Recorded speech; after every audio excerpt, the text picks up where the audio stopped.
ಮಾಡಿದ್ರೆ ಏನಿದೆ ಗೊತ್ತಾ? ಅಣ್ಣ, ಈ ತೋಳಿನಲ್ಲಿ ಬಿಲ್ಲಿದೆ, ಸೊಂಟದಲ್ಲಿ ಕತ್ತಿ, ಇದು ನಭೂಷಣ ನಾಸಿ ರಾಮಧನಾರ್ಥಾಯ. ಈ ಖಡ್ಗ ಅನ್ನೋದು ಸೊಂಟಕ್ಕೆ ಕಟ್ಟಿ ಕಟ್ಟಿದಲ್ಲಿ ಚಂದ ಕಟ್ಟಿಕೊಂಡದ್ದಲ್ಲ ನಾನು. ಈ ನಭೂಷಣ ಇದೆ, ಈ ಬಿಲ್ಲು ನನ್ನ ತೋಳಿಗೆ ಅಲಂಕಾರ ಕಟ್ಟಿಕೊಂಡದಲ್ಲ. ಮತ್ತೆ ಅನ್ಯಾಯ ವಿರುದ್ಧ ಹೋರಾಟಕ್ಕೋಸ್ಕರ. ಈಗ ನಮಗೆ ನಿನಗೆ ನಮ್ಮ ಅಪ್ಪನೇ ಅನ್ಯಾಯ ಮಾಡಿದ, ನಾನು ಬಿಡೋಣ. ಸೊ ಲಕ್ಷ್ಮಣ ಗಲಾಟೆ ಮಾಡಿದ್ದಾನೆ, ಅದು ದಾನ ಆಗೋದಿಲ್ಲ. ನಿನ್ನನ್ನು ಕಾರ್ಯ ಹೋಗಿ ಬಿಡೋಲ್ಲ ನಾವು. ಯಾವ ಕಾರಣದಿಂದ ಕಾರ್ಯ ಕಳಿಸಿದ್ವಿ ನಮ್ಮ ಅಣ್ಣನ ಅಂತ ನಾನು ಕೇಳ್ತೇನೆ ಅಪ್ಪನ. ಅವನು ಉತ್ತರ ಕೊಡದೇ ಇದ್ರೆ ಇಡೀ ಕೂಡಿಸ್ತೇನೆ ನಾನು.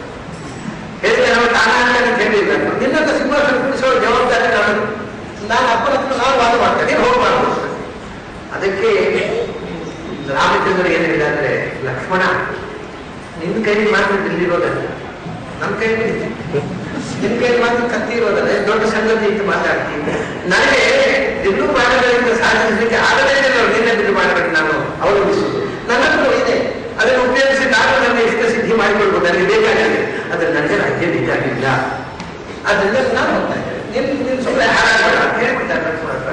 ತೆಗೆದು ಕೊಟ್ಬಿಡ್ತಾರೆ ಲಕ್ಷ್ಮಣ. ಹಾಗಾಗಿ ಲಕ್ಷ್ಮಣ ತಂಗಿಯರು ಪ್ರಶ್ನೆಯೇ ಇಲ್ಲ. ಸ್ವಲ್ಪ ರಾಮಾಯಣದ ಪೂರ್ವಕರು ಗೊತ್ತಿದ್ರೆ ಇಂಥ ಮಾತುಗಳನ್ನೇ ಬರೆಯುವ ಅಗತ್ಯ ಬರ್ತಿರಲಿಲ್ಲ.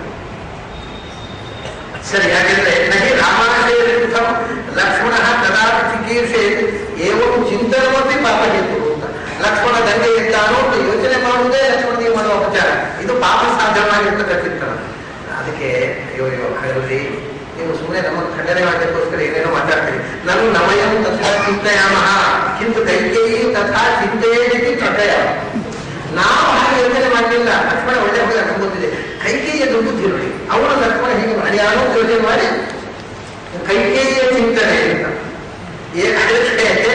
ತದಿದಂ ಉಪಪತಿದಸ್ಯ ಕಾಶಾವಲಂಬನಂ ನಾಮ.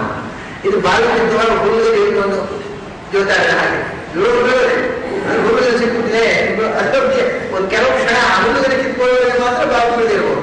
ಇದು ಏನು ಉಪಯೋಗ ಇಲ್ಲ ಈ ಲಾಜಿಕ್. ಯಾಕೆಂದ್ರೆ ಕೈಕೇಯಿ ನೈವಂ ಚಿಂತೆಯೇ ಲಕ್ಷ್ಮಣೋ ರಾಮವಿರುದ್ಧಂ ನಗರೋದಿ ಸ್ಫುಟಂ ಜಾನಂತಿ. ಅಷ್ಟು ದಿವಸ ಹುಡುಗರ ಜೊತೆಗಿದ್ದ ತಾಯಿಗೆ ರಾಮನ ವಿರುದ್ಧ ಲಕ್ಷ್ಮಣ ಏನು ಮಾಡೋಲ್ಲ ಅನ್ನೋದು ಗೊತ್ತಿರಲಿಲ್ಲ. ಇವರಿಗೆ ಗೊತ್ತಿರಲಿಲ್ಲ. ಇವರು ರಾಮಾಯಣ ಓದಿಲ್ಲ, ಏನೋ ಆದ್ಮೇಲೆ ಬಾಯಿಯಿಂದ ಹಾಗೆ ಲಕ್ಷ್ಮಣನ ಬಗ್ಗೆ ಹೇಳ್ಬೋದು. ಆದರೆ ಕೈಕೇಯಿ ಲಕ್ಷ್ಮಣನ ಬಾಲ್ಯದಿಂದ ಮಗುವಿನಿಂದ ನೋಡಿದವರು ಅವರಿಗೆ ಕೈಕೇಯಿ ಲಕ್ಷ್ಮಣನ ಸ್ವಭಾವ ಗೊತ್ತಿಲ್ವಾ, ಅವಳು ಹೀಗೆ ಚಿಂತನೆ ಮಾಡೋದು ಸಾಧ್ಯವೇ ಇದೆ. ಅತಏವ ಸೋಪಿ ಸಹ ರಾಮೇಣ ವರಂಗಚ್ಛತ್ವಿತಿ ನವರಂಗ್ಯಗ್ರಾಹ. ಇನ್ನೊಂದು ವಿಶೇಷ ಅಂದ್ರೆ ಅವಳಿಗೆ ಲಕ್ಷ್ಮಣನ ಮೇಲೆ ಸಂಶಯ ಇದ್ದಿದ್ರೆ ಏನು ಮಾಡಬೇಕು ಗೊತ್ತಾ? ರಾಮನೊಟ್ಟಿಗೆ ಲಕ್ಷ್ಮಣ ಹೋಗಿದ್ದೇವೆ, ರಾಮನೊಟ್ಟಿಗೆ ಲಕ್ಷ್ಮಣ ಕಳಿಸ್ಬೇಕು. ಲಕ್ಷ್ಮಣ ಸ್ವಾಮಿ ಭರತ ಮಾತ್ರ ಸಾಕು. ಯಾಕೆಂದ್ರೆ ಲಕ್ಷ್ಮಣನ ಬಗ್ಗೆ ಅವಳಿಗೆ ಸಂಶಯವೇ ಗಲಾಟೆ ಮಾಡ್ತಾರೆ. ಅವರಿಬ್ಬರು ಹೈ ಮಕ್ಕಳು. ವಿಷಯ ಅಂದ್ರೆ ಇದನ್ನು ವ್ಯಾಸ ಒಂದು ಕಡೆ ಹೇಳ್ತಾರೆ. ದಶರಥ ಯಾರಿಗೆ ರಾಜ್ಯ ಅಂತ ತಮ್ಮ ಹೆಂಡತಿಯ ಜೊತೆಗೆ ಚರ್ಚೆ ಮಾಡ್ತಾರೆ. ಅವಾಗ ಕೌಶಲ್ಯ ನಮ್ಮ ರಾಮನಿಗೆ ರಾಜ್ಯ, ರಾಮನಿಗೆ ಭರತನಿಗೆ ಕೊಡಬಾರ್ದು ಅಂತ ಕೈಕಿ. ಇವರಿಬ್ಬರು ಹೆಂಡತಿ ಒಂದು ರೀತಿಯಿಂದ ಚರ್ಚೆ ಮಾಡಿಕೊಡ್ತಾರೆ. ಅವಾಗ ಸುಮಿತ್ರೇ, ನಿನ್ನ ಅಭಿಪ್ರಾಯ ಏನಪ್ಪ? ನನ್ನ ಮಕ್ಕಳಿಗೆ ಬೇಡ. ಸುಮಿತ್ರೆ ಕೊಟ್ಟ ಉತ್ತರ, ನೀವು ಯಾರಿಗೆ ಬೇಕಾದ್ರೆ ಕೊಡಿ, ಲಕ್ಷ್ಮಣನಿಗೂ ಶತ್ರುಘ್ನಿಗೂ ರಾಜ್ಯ ಬೇಡ. ನನ್ನ ಮಕ್ಕಳ ಡಿಮಾಂಡ್ ಇಲ್ಲ, ನನ್ನ ಡಿಮಾಂಡ್. ನಾನು ಯಾವ